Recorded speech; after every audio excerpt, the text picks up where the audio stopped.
Duas vezes candidato a vice-presidente de Lula, duas vezes José Paulo Bisol foi afastado, após acusações veiculadas nos meios de comunicação. Primeiro, em 89, levantaram suposições acerca da sua orientação sexual. Depois, em 94, surgiu uma suspeita não comprovada de superfaturamento em uma emenda. Mas Bisol se revela um homem sem mágoas e faz uma defesa radical da liberdade de imprensa.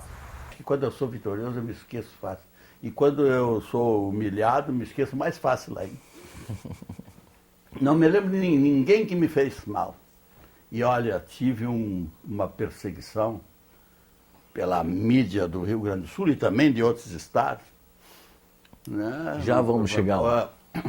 Uma perseguição arrasadora. E, embora a Constituinte não tenha sido exclusiva, nem originária, como muita gente defendia, inclusive o senhor, o fato é que houve uma emulação. Ah, sem dúvida, houve. Foi um grande momento também. Tanto é que eu participei e achei que valeu a pena. Achei que foi uma luta no momento adequado. Conheci pessoas maravilhosas lá dentro e conheci pessoas terríveis lá dentro. Agora, como foi aquela história? Como o senhor chegou a integrar a chapa? Por que o senhor acha que o senhor chegou a integrar a chapa? Para a gente chegar nos desdobramentos. Eu acho que eu chamei a atenção, que fui convidado, justamente pela atividade constituinte. Acho que realmente eu fiz uma imagem nacional. Não que eu quisesse isso, mas aconteceu. Fiz uma imagem. Sei dessa imagem porque eu percorri depois o Brasil inteiro, inclusive em campanha, e senti isso. Lula entrou em contato comigo e tal, e pediu para mim não sair do PSB, né? Ou entrar para o PSB, nem me lembro mais. Porque PT também não servia, né? Não poderia ser candidato. Então, eu me inscrevi no PSB para poder ser candidato. Deixa eu dizer, eu sou muito agradecido a esse acaso, no sentido de que a campanha eleitoral do Lula foi a mais bela campanha eleitoral da história da América Latina. Talvez as pessoas não se lembrem mais disso. Pela primeira vez foi uma campanha enlevada. Uma campanha visionária, uma campanha ilusória, uma fantasia política, mas vivida. E vivida pelo povo. E eu não sei que segredos de contagem, se me permite uma opinião, mudaram o verdadeiro resultado daquela eleição. Graças a Deus, porque nós não tínhamos condição de governar. Depois eu voltei para Porto Alegre, né? O Lula se elegeu presidente, nessa época. Aí eu tinha dito para ele que não queria mais participar de política, né? Mas ele adorou que eu dissesse isso, porque realmente nunca me convidou para nada.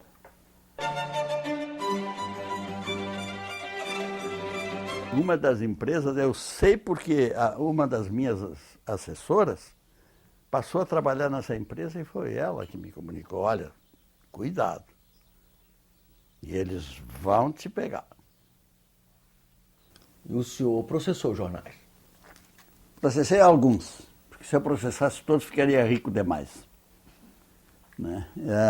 Eu escolhi a dedo, né? E mesmo assim é pedido do meu filho.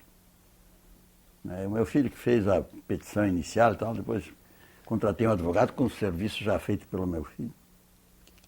E entrei com a ação contra a Zero Hora aqui, contra, acho que o Estadão, São Paulo, contra o Jornal do Brasil. E contra a Folha. E contra a Folha. Ganhastes todas? Não, lá em São Paulo perdi uma e ganhei a outra ridiculamente, assim, nem ia ganhar.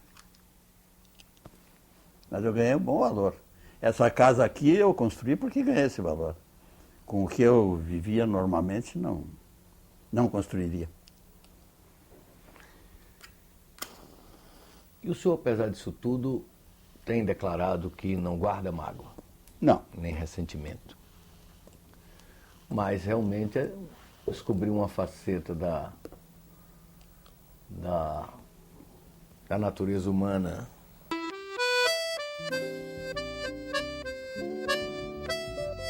A liberdade de imprensa é realmente sagrada. Você tem que ter liberdade de imprensa. Agora, o que não tem que ter é a imprensa mal distribuída.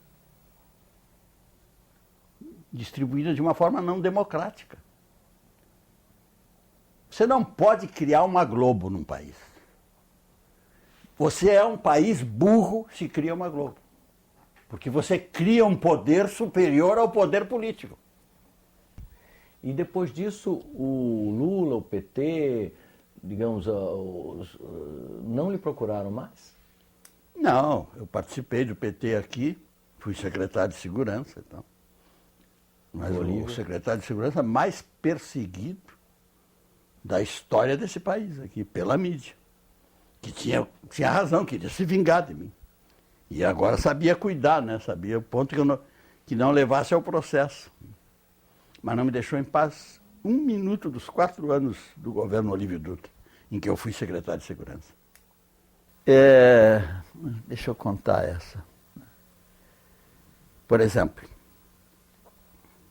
uma vez eu escrevi um poema para o filho de uma prima minha, quando eu era juiz em Caxias do Sul. E o gurizinho, que na época tinha 3, 4 anos, que era lindo, tinha olhos azuis, se chamava Alex. E eu escrevi um poema sobre o Alex. Um jornalista da Isto É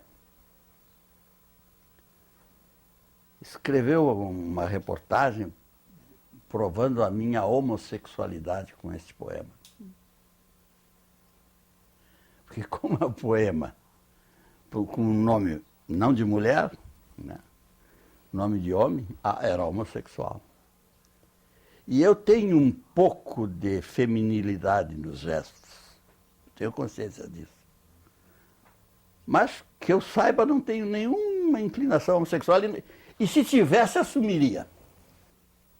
Bom, mas o cara inventou essa, pegou o poema do Alex e eu sou bicha, pronto. O Paulo Francis publicou uma série de artigos em que ele me chamava de, né, bichol. Esse sujeito não prestava. Vocês me desculpem, viu? Essas coisas aconteceram. E outras também. Superou com essa galhardia toda que o senhor está nos mostrando agora, tanta difamação? Você conversa com as pessoas, elas são mágicas, elas sabem coisas que você não sabe, elas têm modos diferentes de sentir, de se sentir atraídas, de atrair, de seduzir, de convencer, de ouvir, de receber. São milagres cotidianos que enchem a vida de sentido se você prestar atenção. Na minha época de um homem de 80 anos, né, o livro Ser Difícil é divertidíssimo, porque aí você começa a medir a sua capacidade de entender, né? E começa a se ironizar um pouquinho, a fazer humor sobre você mesmo, que não entende. Outro dia eu comprei um livro sobre física e eu não tenho base física.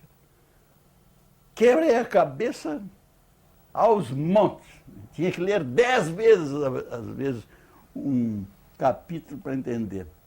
Como seria se o Bisol tivesse sido eleito no lugar do José de Alencar, naquele momento? Bem, no último período,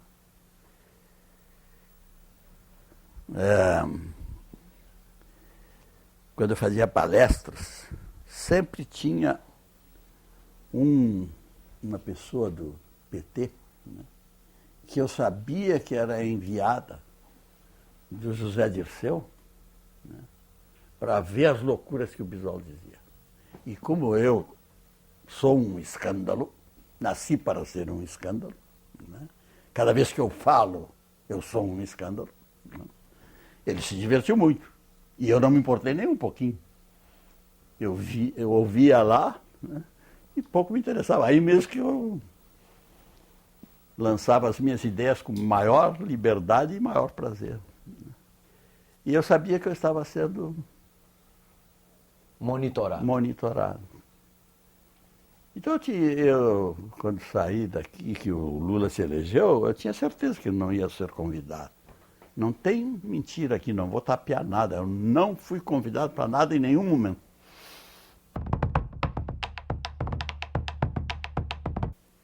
Eu acho que o PT inventou a política com o filho no colo e a canção na boca.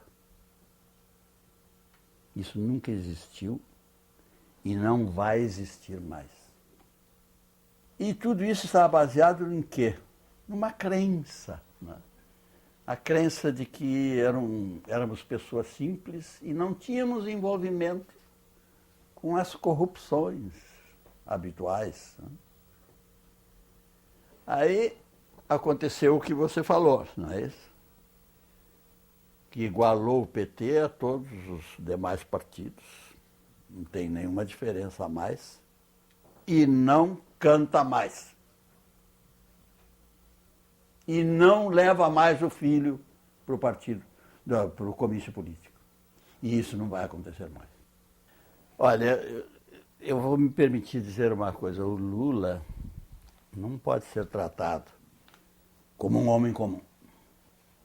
Nem pensando em outros presidentes, nem inclusive com o excepcional Fernando Henrique, culto, escritor, sociólogo, etc. Mas homem comum. O Lula não. O Lula nem é ele mesmo. O Lula é uma coisa estranha.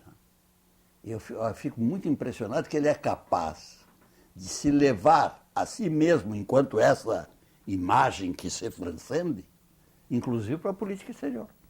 Impressionante. Ele carrega consigo a possibilidade de significar mais do que ele significa realmente. Ele carrega consigo uma certa transcendência de sentido. Ele é ferozmente inteligente. Não chegaria lá se não fizesse essas concessões. Para fazer as concessões, abriu dentro, em torno, bem rente a si, uma série de possibilidades de desvios de conduta e de interesses. Abriu lugar para interesses que não eram os interesses básicos que ele, enquanto história pessoal, trazia. E o Brasil nesse contexto? O Brasil, evidentemente, no contexto desse mundo capitalista e não generoso que nós somos, o Brasil está indo bem. E o Lula é um dos grandes responsáveis por isso. Não só ele, eu acho que o Fernando Henrique já deu uma boa mão para isso. O que o senhor diria para os jovens brasileiros, homens e mulheres? Bem, eu tenho 9 netos, desde pequenininhos de 1 ano e pouco, tá, até quase 30 anos. Né? E digo para eles que viver é realmente um milagre, esse sim. Não precisa de Deus para existir. Viver é um acaso, gente. A vida emergiu casualmente. E você poder sentir isso, estar nisso, ou ser essa vida que se realiza, veja bem, é como ser um sol amanhecendo, é como ser um mar se agitando em direção ao mar e chegando, sem nunca parar de chegar. Na história recente do parlamento, José Paulo Bisol é lembrado pelo discurso vibrante e pela defesa apaixonada das causas em que acreditava.